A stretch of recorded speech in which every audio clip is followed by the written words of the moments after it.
Hey, welcome to the solar Jaguar moon of intention, the 28-day cycle in which we ask ourselves, how do I attain my purpose? This is Jacob Rhythmic Dragon, the Director of Communications of the Foundation for the Law of Time. And here is the video for our Star Traveler Synchronicities for Noos-letter number 125. So again, welcome to the solar Jaguar moon of intention, the moon in which we ask ourselves, how do I attain my purpose? How do I attain my purpose?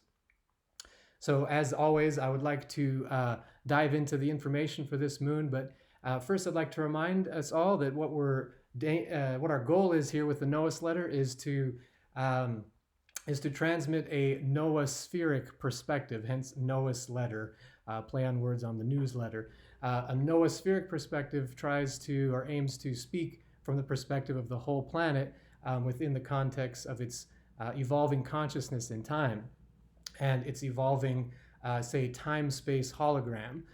There are many different holograms playing out on the planet right now, and it is possible to choose or exert in choosing or rising above the hologram that is the loudest. Let's just put it that way.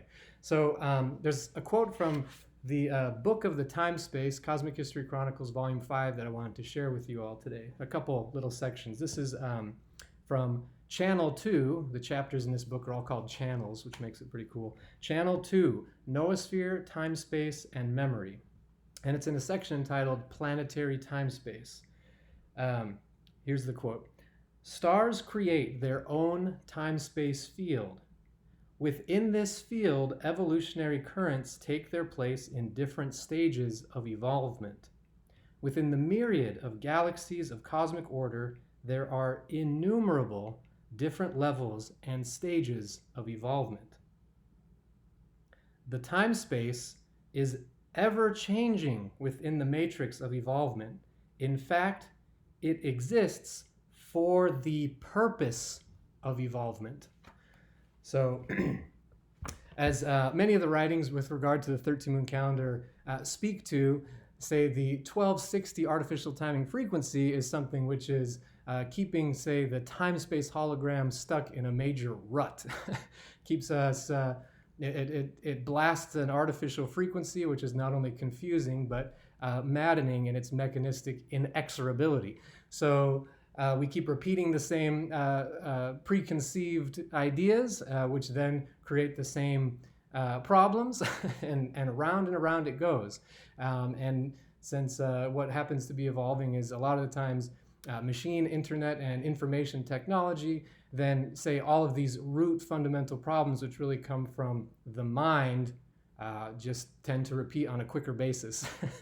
So one of the major purposes of the 13 moon calendar is to break out of the artificial time matrix, or the artificial time-space hologram, which keeps us separate from the natural organic cosmic order. So hence 13 moons of 28 days, rational and harmonic measurement that's consistent with itself, and actually easy to learn, yet very vast to explore if you're so interested. So let's dive into the synchronicities for this moon. Typically, I like to look at the moon, the whole 28-day cycle, and then look within it to see which other cycles are happening simultaneously within the codes of the law of time and the 13 moon calendar. So in this moon, first of all, I like to look at which wave spells are represented within the 28-day moon. So a wave spell is a 13-day cycle, and each 13-day cycle is coded by one of 20 galactic archetypes or one of 20 solar seals, which come with their own key code words. And these key code words are meant to be triggers for our self-reflection, because they're describing something that exists or is active or has its activity within the fourth dimension and within our own fourth dimensional bodies, our imaginal bodies, our, say, soul bodies or time-traveling bodies. So when we reflect on these codes, I find it important to just stick with the basic codes as they are, and to not try to get too deep into my own personal interpretation for you, because whatever's happening in your life, in your world, in your time-space hologram is unique to you, although of course we collectively are sharing it. But I like to honor the uniqueness of each of our paths, each of our perceptions, each of our souls, so that you can reflect upon those things as you will. So within this 28-day moon of intention, we have 3 different wave spells active, as always.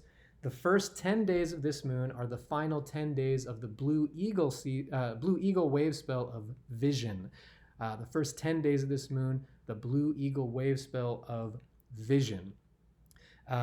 Following this wave spell comes the Yellow Star wave spell of elegance. The Yellow Star wave spell of elegance. And all 13 days of that wave spell are represented in this moon of intention. Finally, the last 5 days of the moon are actually the first 5 days of the very first wave spell of the galactic spin. That's the first 5 days of the Red Dragon wave spell, the power of birth. So in this moon, we actually have the completion of a 260-day galactic spin as well, which I'll get into in just a moment. So just to recap the wave spells, the first 2 wave spells that are in this moon, the Blue Eagle, Vision, and the Yellow Star, Elegance, are the last 2 moons of the Green Central Castle of Enchantment, a 52-day cycle within the 260-day galactic spin. There are 5 castles within the galactic spin, and the Green Central Castle is the 5th. The Blue Eagle wave spell and the Yellow Star wave spell are the last 2 wave spells in that 52-day cycle. So within this moon, by the time we get to day 23, that is the first 10 days of this moon are the last 10 days of the Blue Eagle wave spell, and then that's followed by the full 13 days of the Yellow Star wave spell. Just repeating so this can sink in, and so you can look at the Noos-letter image of the moon at a glance and see what's happening a little more clearly. So those first 23 days of this moon are not only those 2 wave spells, they're the last 2 wave spells of that Green Central Castle of Enchantment, which happens to also conclude the 260-day galactic spin. So that conclusion occurs on Celi 23. That's going to be Gregorian March 29th, a Sunday, on Kin 260, Yellow Cosmic Sun, the final galactic signature in the 260-day galactic spin. The next day after that, Gamma 24 of the solar moon, which will be Gregorian March 30th, of course, on a Monday, that will begin a new 260-day galactic spin. So it's a big new beginning of a major 260-day cycle.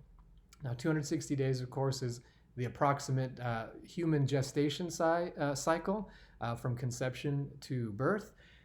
So in terms of 4th dimensional cycles, this is a perfect analogy of giving birth to something new. So we're beginning a whole new 260-day cycle. Now that, I said, is going to be on the 24th day of the moon. And there's another big cycle that concludes and a new cycle begins within this moon. Within the 260-day galactic spin, there are 4 seasons. Just like there are 4 seasons to a year, there are 4 seasons to a galactic spin. They're called galactic spectra, or each one is a galactic spectrum. On the 12th day of this moon, on Kin 249, Red Lunar Moon, we will conclude the 65-day Red Serpent Wave spell of Life Force. Each season is 65 days in duration.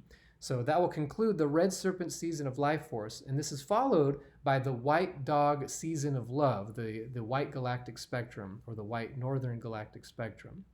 And that will begin on the 13th day of this moon, Limi 13, Kin 250, White Electric Dog. That's going to be on Gregorian March 19th. So on that day, we will begin a 65-day cycle of the season of love. So it's a nice beginning where we have the beginning of the season of love, and then just 11 days later, we begin the whole new galactic spin as well. So you have all these cycles happening simultaneously, and this is all within the moon of intention. So in the moon of intention, we're completing the serpent season of life force. And we're starting the white dog season of love. We're completing the eagle wave spell of vision. We're flowing through the entirety of the yellow star wave spell of elegance, and we're beginning not only a new galactic spin, but the first 5 days of the red dragon wave spell of birth, all within this moon of intention. Now, the other thing I like to look at within the moons are the galactic activation portal days, just as to share this awareness with you so that you can be aware of these days as they come and take note of what you experience. Just know that these are days with, say, high flows of cosmic galactic energy or synchronizing force. Stay curious and receptive.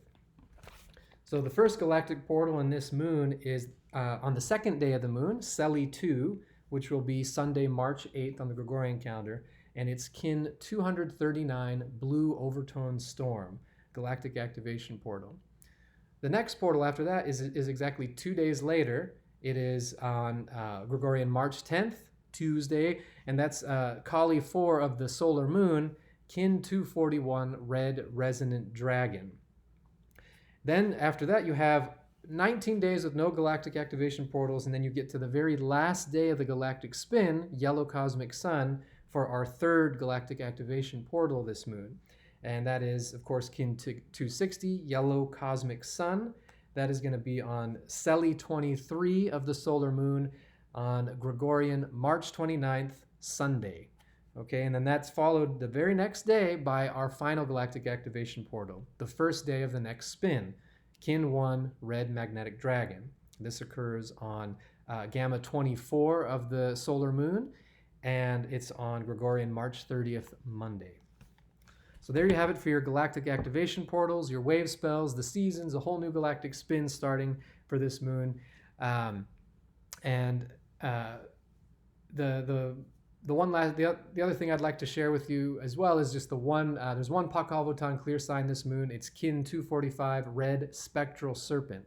And that spectral serpent actually signifies the 5-day countdown, the final 5 days of the red serpent season of life force, the spectral serpent. The season of the serpent is spectralizing. That's the completion of it.